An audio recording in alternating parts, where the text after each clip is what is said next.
তো এই গল্পটা তন্ময় নামের একটা ছেলের লেখা। আমি আমার বাড়িতে বিকেলে কিছু বাচ্চাদেরকে প্রাইভেট টিউশন পড়াই। গোটা 10 ছেলে পড়ে। তাদের মধ্যে ক্লাস 3-র একটা বাচ্চা আছে।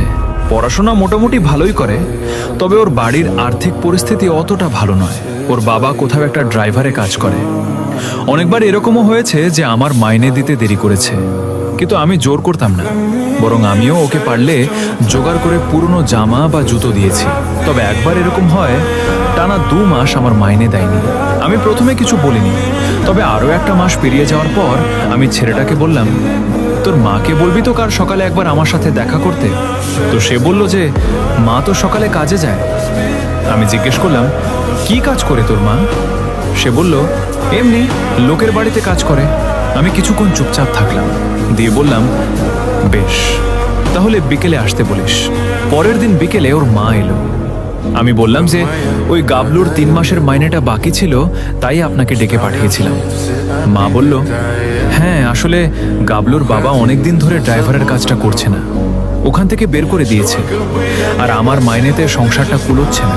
তবে আপনি যদি কিছু মনে না করেন, তাহলে যতদিন মাইনেটা দিতে পারছি না ততদিন আপনার বাড়ির কোনো কাজ থাকলে আমি করে দেব, কিন্তু ওকে বের করবেন না। ও আরেকটা জায়গায় যেখানে টিউশনে পড়তো সেখানেও মাইনে দিতে পারেনি বলে বের করে দিয়েছে। আমি অনেকক্ষণ চুপ করে দাঁড়িয়েছিলাম, বুঝতে পারছিলাম না কি বলবো। শেষে বললাম, ঠিক আছে, অসুবিধা নেই, আপনি নিজের সুবিধে মতোই দেবেন। ওর মা ধন্যবাদ জানিয়ে চলে গেল। তার পরের মাসটাও একই হলো, মাইনে দিল না। দিয়ে হঠাৎ দেখলাম অনেক দিন ধরে ছেলেটা পড়তে আসছে না। ওর বাড়ি গিয়ে খোঁজ নিলাম, তো জানতে পারলাম ওর মা অসুস্থ ছিল, কিছুদিন আগে মারা গেছে। আমি ওর বাবাকে বলে আসলাম যে ওকে পড়তে পাঠাতে, আর এটাও বললাম যে এবার থেকে আর মাইনে নেব না ওর কাছে। ছেলেটা আবার সপ্তাহখানেক পর থেকে পড়তে আসা শুরু করলো। দিয়ে একদিন পড়া শেষে বাড়ি যাওয়ার সময় আমি ওকে একজোড়া পুরনো জুতো দিলাম, ওর জন্যই জোগাড় করে রেখেছিলাম।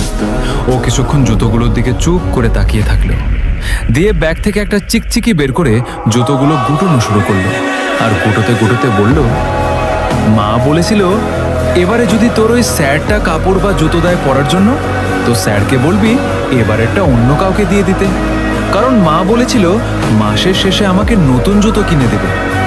আমি চুপ করে শুধু শুনলাম। ছেলেটা জুতোগুলো হাতে নিয়ে হেঁটে হেঁটে চলে গেল। আমাদের সবার জীবনে এরকম একটা ব্যক্তি আছে যে নিজের স্বপ্নগুলোকে কবর দিয়ে আমাদের স্বপ্নগুলোকে বাঁচিয়ে রেখেছে, কিন্তু আমরা তাদের এই ত্যাগগুলোকে মূল্যই দিতে ভুলে গেছি, চোখের আড়ালে ফেলে রেখে দিয়েছি। তো কাল আরও একটা গল্প বলবো।